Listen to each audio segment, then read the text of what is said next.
ஏன் இந்த கிளாஸுக்கு வந்தீங்க? நான் சாரி ப்ளீட்டிங் செய்து கொடுக்குறேன். அப்போ அந்த சாரி ப்ளீட்டிங் செய்ய வரது கூட பேர் எனக்கு இருக்கிற கெஸ் மேக்கப் கண்டு அப்போ நான் எனக்கு அது நான் படிக்கல, அதை செய்யலை.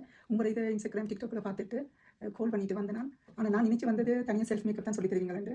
நீங்கள் செல்ஃப் மேக்கப் கிளாஸுக்குள்ளேயே எனக்கு கெஸ் மேக்கப் சொல்லி தந்திருக்கீங்க. நான் இந்த ஸ்கின்னில் போட்டு பார்க்குறது அப்படி அப்புறம் இன்னும் ஒரு ஆளை கூப்பிட்டு அவன் ஸ்கின்னில் நீங்கள் போட்டு பார்க்க விட்டீங்க. ரொம்ப ஸ்கின்னில் நீங்கள் எனக்கு போட்டு காட்டினீங்க. ஆனால் இப்போ நான் நினைக்கிறேன் நான் எனக்கு தனியாக படிவா செய்வேன்றதை விட இன்னும் கெஸ் மேக்கப்புக்கு தயாராகி விட்டேன் நினைக்கிறேன். எனக்கு அதில் ஒரு கான்ஃபிடன்ஸ் வந்திருக்கு. திருப்பி நான் அதை கொண்டு செய்யணும்னு யோசிக்கிறேன்.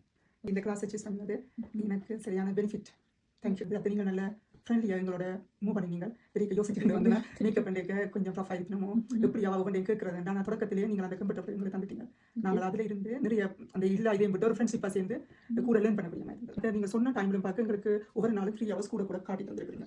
எக்ஸ்ட்ராவாக செஞ்சு தந்துருக்கீங்க. அதுக்குமே சரி தேங்க்யூ. என்னோட வேறு வகையில் வந்து அரைக்குறையாக போகக்கூடாது, முடிக்கணும். ஒவ்வொரு தரும் ஒவ்வொரு டேலண்டில் வரைக்கும் நான் வேலை கேட்ட மாதிரி அதை ஃபினிஷ் பண்ணணும்ன்றதான் இந்த நோக்கம்.